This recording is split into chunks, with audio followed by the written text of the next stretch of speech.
Another Chibok girl has been rescued by troops of the Operation Lafiya Dole in the Polka area of Borno State. The rescued girl is one of the 276 schoolgirls kidnapped from their hostel in Chibok community in April of 2014. The girl was intercepted in company of another young girl, Jamila Adams, who is about 14 years old, with a child, and are in the safe custody of troops and receiving medical attention. This morning, one of the Chibok girls was rescued. With this disclosure from the theatre commander of Operation Lafiya Dole comes the presentation of the rescued Chibok girl, Salome Pogu, to the media. Her ordeal at the hands of her abductors, hidden behind a thin frame and a blank expression. She walks unaided, but escorted by army officers into the army hospital in Maiduguri. Major General Rogers Nicholas says that her medical examination will precede her handover to the state government for further care. He also gives details of recent military operations around Gwoza and Sambisa region of Borno State. The operation is going on there. As this morning, some of the islands have been captured from the Boko Haram insurgents, and some of our equipment and some of the old equipment also recovered. However, over 2,000 persons, including women and children, have been rescued, and including some of the Boko Haram people, over 200 of them have also surrendered to own troops. The rescue of Salome leaves the number of Chibok girls still unaccounted for at a staggering figure of 112. Salome is the latest to be rescued from that day, and the federal government will do well to expedite action on the remaining 112 who've been in Boko Haram captivity since May 2014.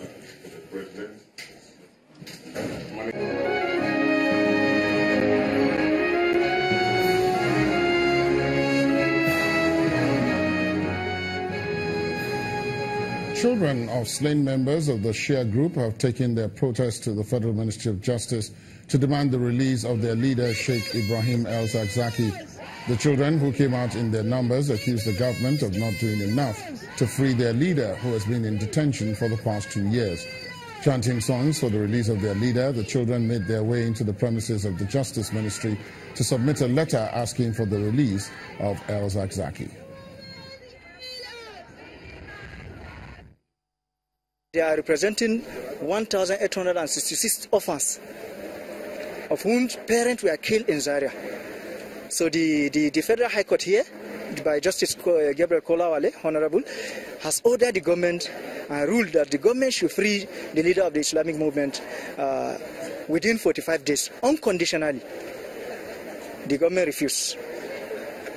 They are yet to tell us the reason why they refused to free him. And these children, their parents were missing. Some of them were missing. Some of them were languishing in Kaduna prison with various degrees of injuries. The secretary to the office of the minister, and he promised them that they should come back next week, Monday. God willing, they will meet the minister to address them and tell them their stand over the killing of their parent and detaining the leader. Two brothers and a wife to one of them are among a gang of 4 suspected ritual killers, popularly known as Bado, arrested by the police in the Beshe area of Ikorodu, Lagos. And that's according to the Lagos State Police Command, which explains that the arrest of one of the suspects at the scene of the crime led to the capture of the others. At a press briefing in Lagos, the Commissioner of Police, Imohimi Edgil, vowed to curb crime in the state. Abam Moyegu Omotayo usually sprays a powdery substance into the victim's dwelling place that would make their targets fall into deep sleep before the group ends their lives by smashing their skulls with grinding stone. The said Abba Moyegu Omotayo, having satisfied that the victims are dead, will use a white handkerchief to scrub their blood for ritual purpose. The group have been arrested for murdering one Shakiru Yekini, male, for ritual purposes, and also inflicting grievous bodily harm on the wife of the deceased and their 6-month-old baby. I must state, and state very clearly, that the war against these hoodlums who call themselves whatever name, who go around killing families, smashing their heads, I will not relent until I have brought all of them, no matter who they are or how highly placed, to justice. That is my promise to Lagosians. The People's Democratic Party, PDP, in Edo State has described the 150 billion naira 2018 budget recently signed into law by Governor Godwin Obaseki as padded, duplicated and deceitful. The state chairman of the PDP, Mr. Dan Obi, says the breakdown of the budget shows that provisions for some key sectors like health and education looked dubious. In his reaction, the chairman of the All Progressives Congress, APC, in the state, Anselm Ojezua, refutes the allegations, adding that the PDP is only playing its role as the opposition. The governor of Edo State, Godwin Obaseki, signing the 150 billion naira 2018 budget into law on December 29, 2017, at the Government House in Benin City, the state capital. Since then, there have been reviews on Edo State's 2018 financial plans from different quarters. One of such is from the People's Democratic Party, PDP, which decides to go public with its views. The chairman of PDP Edo State, Dan Obi, says the budget has elements of the sit in it. He draws his own inferences from the document. This year, he has provided 469,613,835 naira for provision of equipment and construction of new accident and emergency ward. Hospital already completed, commissioned by the president. Nothing in this budget to show that we have an existing university that is begging for government attention. Everything that you see in this budget is about Iyamo University. For the ruling All Progressives Congress, APC, the opposition is merely playing its role. The chairman of Edo APC, Anselm Ojezua, insists that the present administration has the interest of the people at heart. This budget has a capital budget of over 50% and recurrent remains below 50%. For me, that is something that is significant, which I thought that Obi should appreciate and even concede. And as at the time that building was commissioned, the hospital itself was still being equipped. And provision for that hospital will continuously be made because the intention is for us to have an institution that everybody, including Nigerians, can refer to. It's just about a week since the 2018 Edo State's budget was signed into law, and the People's Democratic Party, PDP, has clearly stated its plans to monitor the implementation of the budget very closely. One of the nation's flag carriers, Medview Airlines, has been offering its apologies to all its customers and passengers for the inconveniences experienced during the Christmas festivities due to challenges in the airline's flight operations. At a short briefing in Lagos, the Chief Operating Officer of Medview Airline, Michael Ajigbotosho, said the company acknowledges that it cannot compensate for the days lost or the important appointments missed, but is assuring passengers of better services as the airline normalizes its operations. The management of Medview Airline wishes to use this medium to sincerely offer our unreserved apology to all our esteemed customers for the inconveniences experienced between December 22nd and 27, 2017 due to challenges in our flight operations. We recognized and acknowledge that the little we did to ameliorate your pains cannot compensate for the days you lost. and not being able to meet your loved ones or keep important appointments during the Yuletide season while your flights were rescheduled.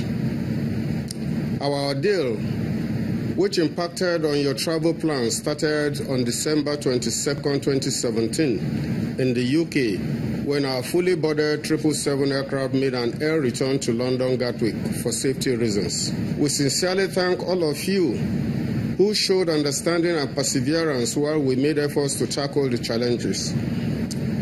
We are happy to inform you that we have normalized our flights on the Lagos-London route and the Lagos-Abuja-Dubai route. We cherish your robust patronage over the years and will continue to take steps to ensure you enjoy the best services offered in the industry. And from there, it's on to today's business news. Here is Emana Amawe. You first. First Bank.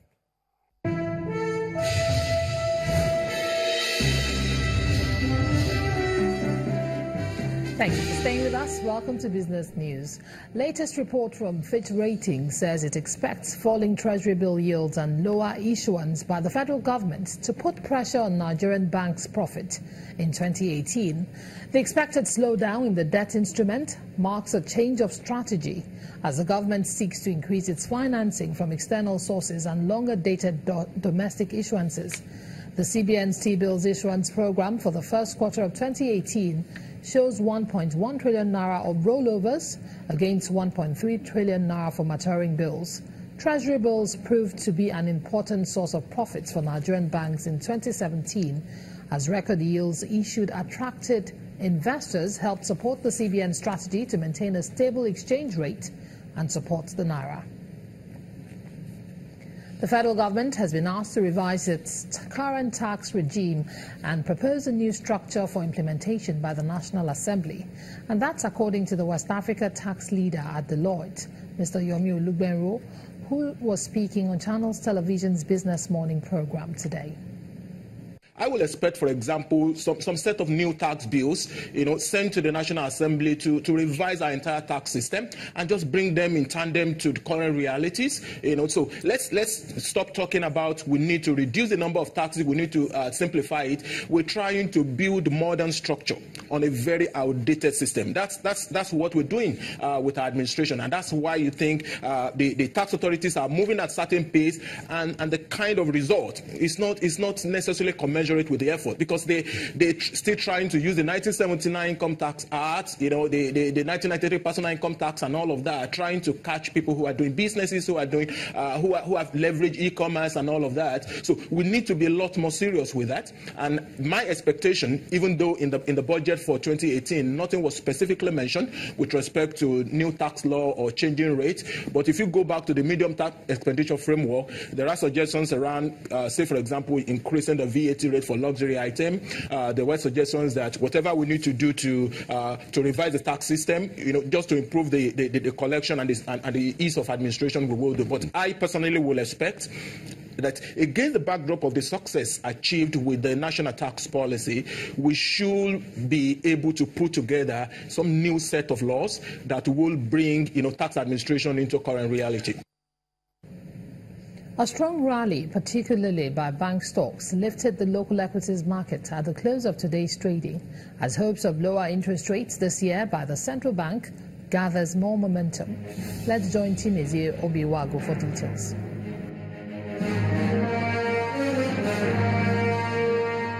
Thank you for joining us on Stock Market Reports.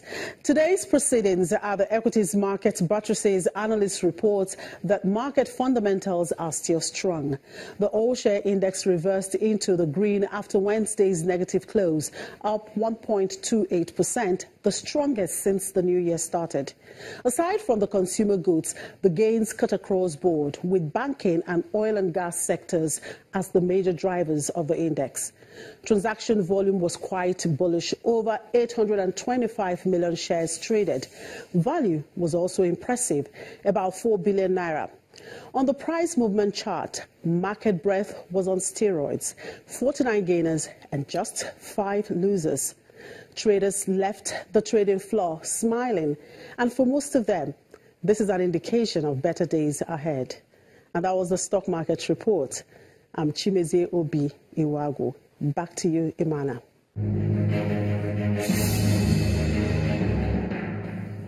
Thank you, Chimezie. Well, major world stock markets end Thursday's session positive, with the Dow Jones rising above the 25,000 level, while Japan's Nikkei surged 3.26% on positive economic data. Let's see the numbers.